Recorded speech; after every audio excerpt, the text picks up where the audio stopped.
नमस्कार दोस्तों, आपका स्वागत है हमारे डिजिटल प्लेटफॉर्म पर, जहां हम राजनीति की हर बड़ी खबर को आपके लिए सरल और साफ भाषा में समझाते हैं। आज हम बात करेंगे प्रियंका गांधी वाड्रा के लोकसभा में पहुंचने की। क्या इससे कांग्रेस को कोई नई ताकत मिलेगी? राहुल गांधी को कितना फायदा होगा? और सबसे बड़ी बात, किसके लिए प्रियंका गांधी बनेगी सबसे बड़ी टेंशन? चलिए जानते हैं विस्तार से। वर्षों से प्रियंका गांधी के सक्रिय राजनीति में आने को लेकर कयास लगाए जा रहे थे, लेकिन अब उन्होंने वायनाड से शानदार जीत के साथ लोकसभा में एंट्री कर ली है। ये वही सीट है जिससे पहले उनके भाई राहुल गांधी ने जीता था। अब सवाल है कि इस जीत का कांग्रेस और भारतीय राजनीति पर क्या असर होगा और क्या उनके आने से राहुल के कद में कमी आएगी? चलिए जानने की कोशिश करते हैं इस वीडियो में। क्या आएंगी, क्या नहीं आएंगी? और शनिवार को उन्होंने फैसला कर लिया। सालों की अटकलों और चर्चाओं के बाद कांग्रेस नेता प्रियंका गांधी वाड्रा ने आखिरकार लोकसभा में कदम रख लिया।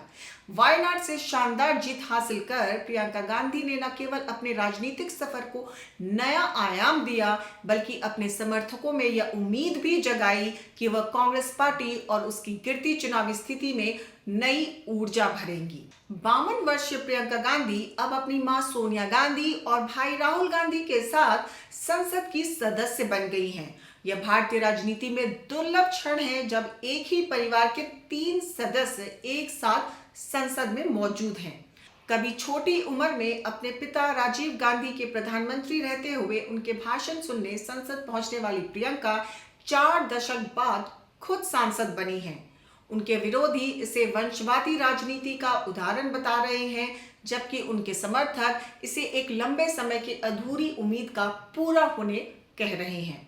गांधी परिवार की विरासत के कारण प्रियंका गांधी को शुरू से ही राजनीति में आने के लिए उपयुक्त माना गया, लेकिन उन्होंने मुख्य धारा की राजनीति में आने के लिए लंबा और जटिल रास्ता चुना। पहले यह सवाल उठता था कि 2 बच्चों की मां प्रियंका राजनीति में कब आएंगी, और फिर यह कि वह कब चुनाव लड़ेंगी। 1999 में एक पत्रकार से बातचीत में प्रियंका ने कहा था कि उनका राजनीति में प्रवेश बहुत लंबा समय ले सकता है, और यह सच साबित हुआ। उन्होंने 2019 में राजनीति में कदम रखा। 5 साल बाद प्रियंका गांधी ने जनता के प्रतिनिधि के रूप में अपनी यात्रा शुरू की। वायनाड से उन्होंने 4.1 लाख से अधिक वोटों के अंतर से जीत दर्ज की, जो उनके भाई राहुल गांधी के वायनाड के पहले प्रदर्शन को भी पीछे छोड़ देती है। प्रियंका गांधी का संसद में प्रवेश कांग्रेस पार्टी के लिए एक कठिन समय में हुआ है। हरियाणा और महाराष्ट्र में चुनावी हार के बाद पार्टी को नए जोश की जरूरत है। यह देखना दिलचस्प होगा कि प्रियंका पार्टी को इस स्थिति से बाहर निकालने और उसे चुनावी पटरी पर लाने में कितनी मदद कर पाती हैं। अक्सर अपनी दादी इंदिरा गांधी से उनकी शक्ल और बोलने के तरीके के कारण तुलना की जाने वाली प्रियंका गांधी पार्टी की एक प्रमुख प्रचारक रही हैं। यहाँ तक कि राजनीति में औपचारिक एंट्री से पहले भी वह अपनी मां सोनिया गांधी और भाई राहुल के लिए चुनाव प्रचार करती रही थी। प्रियंका को अक्सर भीड़ और जनता से जुड़ने में महारत हासिल बताई जाती है। उनके भाषण बातचीत जैसे लगते हैं, जहां वह भीड़ से जुड़ने और उन्हें ऐसा महसूस कराने में सफल रहती हैं कि वह उनकी अपनी हैं। अपने पिता राजीव गांधी की हत्या और अपनी मां सोनिया गांधी के दुख का जिक्र करते हुए उन्होंने कई मौकों पर पार्टी के प्रचार अभियान को भावनात्मक और राष्ट्रीय मुद्दों के बीच संतुलित किया। वो एक रणनीतिकार, वक्ता और जन समूह को आकर्षित करने वाली नेता साबित हुई हैं। 2024 के आम चुनाव में प्रियंका गांधी ने कांग्रेस को बेहतर स्थिति में लाने में महत्वपूर्ण भूमिका निभाई। उनके नेतृत्व में कांग्रेस ने लोकसभा में 99 सीटें जीती, जो 2019 की तुलना में लगभग दोगुनी थी। प्रियंका ने चुनाव प्रचार के दौरान 108 जनसभाएं और रोड शो किए, 16 राज्यों और एक केंद्र शासित प्रदेश में प्रचार किया। उन्होंने यूपी के अमेठी और रायबरेली में पार्टी कार्यकर्ताओं को भी संबोधित किया।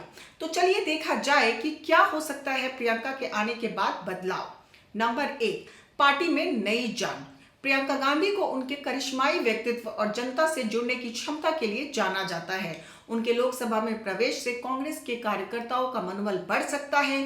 पार्टी के भीतर भी एक मजबूत नेतृत्व की भावना विकसित हो सकती है, जो लंबे समय से कमजोर दिखाई दे रही। नंबर 2, राहुल गांधी को मिल सकती है मजबूती या घटेगा उनका कद। राहुल गांधी ने खुद को एक प्रमुख विपक्षी नेता के रूप में स्थापित किया है, लेकिन पार्टी को उनके साथ एक ऐसे नेता की जरूरत थी जो उनके साथ चुनावी मोर्चा पर उनकी मदद कर सके। प्रियंका का समर्थन राहुल गांधी को अपने विचारों और नीतियों को बेहतर तरीके से लागू करने में मदद कर सकता है। ये भी हो सकता है कि उनकी प्रेजेंस राहुल के कद को घटा दे। खैर, ये तो आने वाला समय तय करे। नंबर 4, युवाओं और महिलाओं का समर्थन। प्रियंका गांधी ने कई मौकों पर महिलाओं और युवाओं से जुड़े मुद्दों को मुखरता से उठाया है। उनके लोकसभा में आने से इन समूहों के बीच कांग्रेस की अपील बढ़ सकती है। 5वां, चुनौतीपूर्ण पक्ष। हालांकि यह सब निर्भर करेगा कि प्रियंका गांधी अपनी नई भूमिका में किस तरह का प्रदर्शन करती हैं।